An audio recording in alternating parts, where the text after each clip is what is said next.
Hello বন্ধুরা, আমি অনির্বাণ, তোমাদের friendly gardener and welcome back to another video.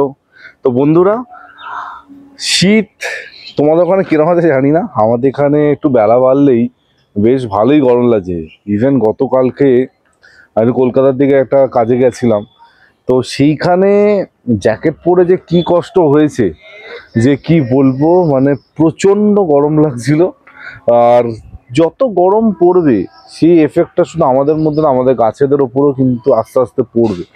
তো শীতের গাছ দেখবে তাড়াতাড়ি শুকিয়ে যাচ্ছে, ফুল ঝরে যাচ্ছে, এইসব অনেক কিছু তোমরা কিন্তু এখন লক্ষ্য করতে পারো।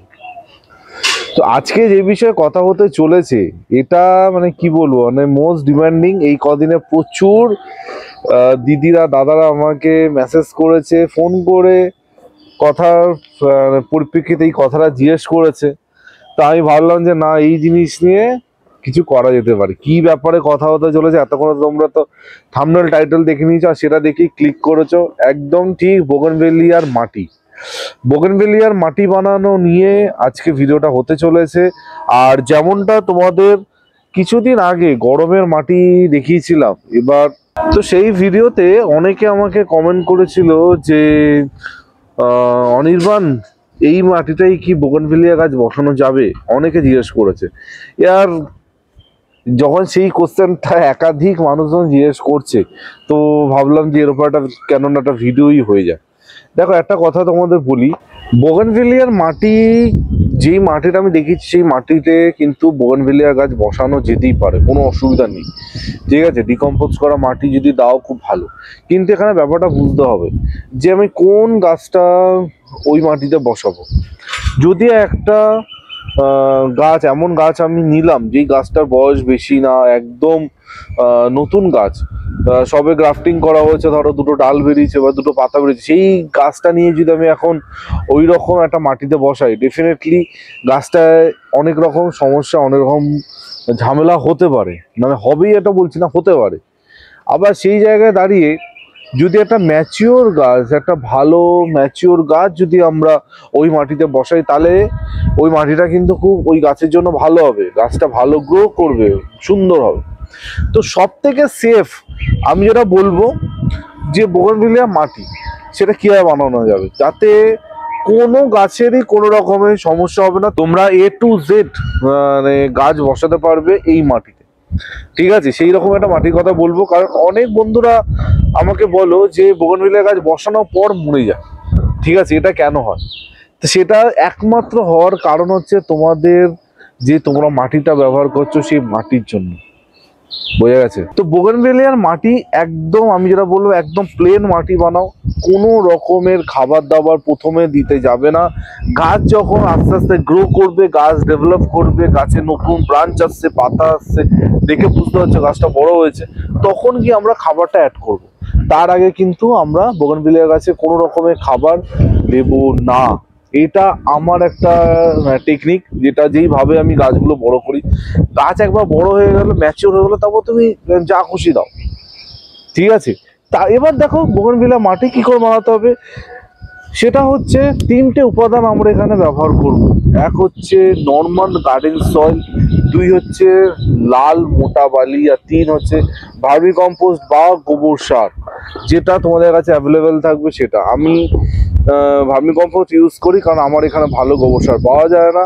আর গোবর সার ব্যবহার করলে অন্তত সেই গোবর সারের বয়স যেন 1 বছর হয়, মানে 1 বছর পুরনো গোবর সার কিন্তু ব্যবহার করতে হবে। মানে একদম কাঁচা গোবরের সার যদি গাছে দিয়ে দাও, মানে সে তো একদম গাছের দফা রফা হয়ে যাবে, এটুকু তোমাকে বলতে পারি। তো সেই জায়গা থেকে দাঁড়িয়ে চেষ্টা করবে পুরনো গোবর সার ব্যবহার করতে, যেটা তোমাদের গাছের জন্য খুব ভালো। এবার মাটির রেশিওটা কিরকম হবে, এইখানে মাটির রেশিও হবে নর্মাল গার্ডেন সয়েল, সেটা কিন্তু আমরা 40% নেবো, একদম নর্মাল গার্ডেন সয়েল 40%, 30% কিন্তু বালি। ঠিক আছে, আর 30% দেবো আমরা কম্পোস্ট।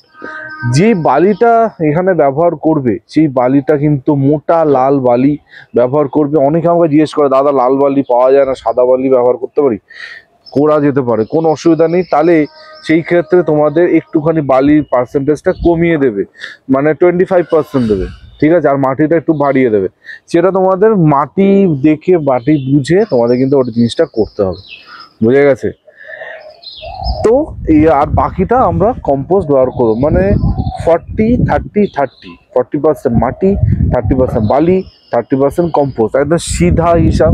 এর মধ্যে আমরা কোনো কিছু এক্সট্রা ব্যবহার করছি না।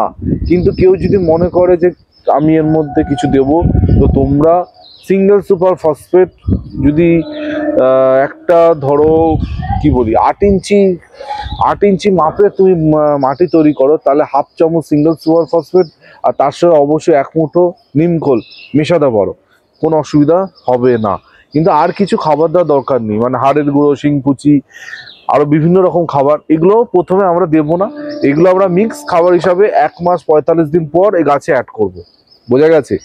এইভাবে তোমরা যদি মাটিটা তৈরি করো, আমি 100% বলছি তোমাদের গাছ ভালো হবে। গাছে যে গাছ বসাচ্ছি গাছ মরে যাচ্ছে, এই সমস্যাটা তোমাদের কোনোদিনও হবেই না। বালিটা যেটা ব্যবহার করবে অবশ্যই 2 থেকে 3 বার ভালো করে জল দিয়ে ভালো করে কচলে ধুয়ে সেই জলটা ফেলে আবার নতুন জল দিয়ে ভালো করে ধুয়ে 2 থেকে 3 বার ধোবে। ধোয়ার পর সেটাকে সেই বালিটা রোদে শুকিয়ে তারপর ব্যবহার করবে, তাহলে তোমাদের বালিটা একদম ফ্রেশ থাকবে, বালিতে কোনো রকম সমস্যা থাকবে না, আর গাছের ডেভেলপমেন্ট খুব ভালো হবে, বোঝা গেছে? অনেকে এখন বোগানভিলিয়া কিনছো, তো এই প্রশ্নটা বারে অনেকে করছে যে বোগানভিলিয়া মাটি কিরকম হবে। তো এইরকম মাটি একটা তোমরা ব্যবহার করতে পারো, এটা ডেফিনেটলি তোমাদের বোগানভিলিয়া ওভারঅল ডেভেলপমেন্ট, গ্রোথ সব দিক থেকে কিন্তু ভালো হবে। ফিউচারে আমি বোগানভিলিয়ার যেই অর্গানিক খাবার, যে অর্গানিক মিক্স খাবার, সেটার ওপর 100% ভিডিও করব। অনেকে প্রচুর ভিডিও রিকোয়েস্ট করছো, কেউ অ্যাডেনিয়াম, কেউ গরমের বীজ বসানো। তো দাঁড়াও, আমি সব করব। যেমনটা তোমাদের বলি, ধৈর্য হচ্ছে একটা বাগান করার আসল চাবিকাঠি। যে কোনো বাগান তুমি করো, তো ধৈর্য যদি তোমাদের না থাকে তখন কখনোই কোনো গাছ হবে না। তো সব গাছের একটা নির্দিষ্ট সময় আছে, সেই সময় দাঁড়িয়ে তোমাদের গাছগুলো করতে হবে। গরমের গাছ গরমের সময়, শীতের গাছ শীতের সময়। এবার তুমি এমন সময় গাছ করছো যখন সেটা তার টাইমই নয়, তাড়াহুড়ো করে কখনো কোনো গাছ ভালোভাবে সুষ্ঠুভাবে করা যাবে না, ঠিক আছে? তো এটাই হচ্ছে আসল গল্প, যে সাধারণ গাছ সাধারণভাবে করো। যে কোনো গাছে কমপ্লিকেটেড ভাবলে সেটা কিন্তু অটোমেটিক্যালি কমপ্লিকেটেড তোমাদের বাগানকে করে দেবে। গাছ করা খুবই সহজ, খালি গাছটাকে বুঝতে হবে। গাছটাকে বুঝে করলেই তোমাদের গাছ কিন্তু ভালো হবে। আর কোনো মানে রকেট সায়েন্স নেই এই গাছের ক্ষেত্রে, বোঝা গেছে? আর বোগানভিলিয়ার যে মাটিটা দেখালাম সবাই বানিয়ে রাখো, যদি পসিবল হয় মাটিটা এখন বানিয়ে রেখে ফেব্রুয়ারি মাসে রিপোর্ট করো। মানে যারা নতুন গাছ কিনেছো তাদের কথা বলছি, তারা গাছটাকে রেখে ফেব্রুয়ারি মাসে রিপোর্ট করো, আরো ভালো হবে। আর এখানে আরো দুটো কথা আমি অ্যাড করবো, সেটা হচ্ছে যদি পিপি প্যাকেটে বোগানভিলিয়ার চারা কিনে থাকো, তাহলে গাছটা অ্যাজ ইট ইজ যেরকম আছে ওই রকম অবস্থায় রিপোর্ট এখনই করে দাও। কারণ যদি পিপি ছোট প্যাকেটে থাকে 3 ইঞ্চি 4 ইঞ্চি প্যাকেট, আর যদি কেউ 4 ইঞ্চি 6 ইঞ্চি তবে বোগানভিলিয়ার গাছ কিনে থাকো, তাহলে এখন রিপোর্ট করার কোনো দরকার নেই, ফেব্রুয়ারি মাসের পরে গিয়ে রিপোর্ট করবে একটা 8 ইঞ্চিতে, বোঝা গেছে? আর মাটি বানিয়ে যেটা আমি বলি সবসময় কিছুদিন রেখে রিপোর্ট করাটা ভালো। তো এখানেও তাই বলবো, যদি তোমার হাতে একদমই সময় নেই তাহলে অন্তত 1 সপ্তাহ মাটিটাকে বানিয়ে বস্তা চাপা দিয়ে বা বস্তার ভেতর জল ছিটিয়ে রেখে মাটিটাকে রেখো। তারপর সেই মাটিটাকে রোদে শুকিয়ে চেলে তারপর গাছটা বসালে গাছ খুব ভালো হবে। মানে জাস্ট বানালাম আর সঙ্গে সঙ্গে বসিয়ে দিলাম, এটা করো না, বোঝা গেছে? তো এই ছিল আজ টোটাল ভিডিও। এরপরও যদি তোমাদের বোগানভিলিয়া নিয়ে কোনো কনফিউশন, কোনো প্রশ্ন মাথার মধ্যে বনবন করে ঘোরে, অবশ্যই চিন্তা করো না, অনির্বাণ আছে তোমাদের জন্য। কমেন্ট সেকশনে কমেন্ট করো। আর আমার ফোন নাম্বার সবার কাছে আছে, যাদের কাছে নেই ফোন নাম্বার দেখতে পাচ্ছি, এই একটাই আমার ফোন নাম্বার, এটাই আমার হোয়াটসঅ্যাপ নাম্বার। সকাল 10টা থেকে রাত 8টা অবধি আমার ফোন অন থাকে, এর মধ্যে যখন খুশি আমার সাথে যোগাযোগ করতে পারো, কোনো অসুবিধা নেই, ঠিক আছে? অনেকে ফোন করে আমাকে বলে অনির্বাণ একটু বিরক্ত করছি, তো অনির্বাণ চায় তোমরা অনির্বাণকে বেশি বেশি বিরক্ত করো, তাই জন্য অনির্বাণ ফোন নাম্বারটা তোমাদের দিয়েছে। কখনো ভাববে না যে ফোন করে বিরক্ত করছি, তোমাদের প্রয়োজন পড়লেই আমাকে ফোন করবে, ঠিক আছে? তো এই বলে আজকে ভিডিওটা এখানেই এন্ড করছি। কালকে ঠিক সকাল 11টায় আবার একটা নতুন ভিডিওর সাথে অনির্বাণ চলে আসবে। টিল দেন সবাই ভালো থেকো, আর সুবিধা থেকো। ততক্ষণের জন্য বাই বাই।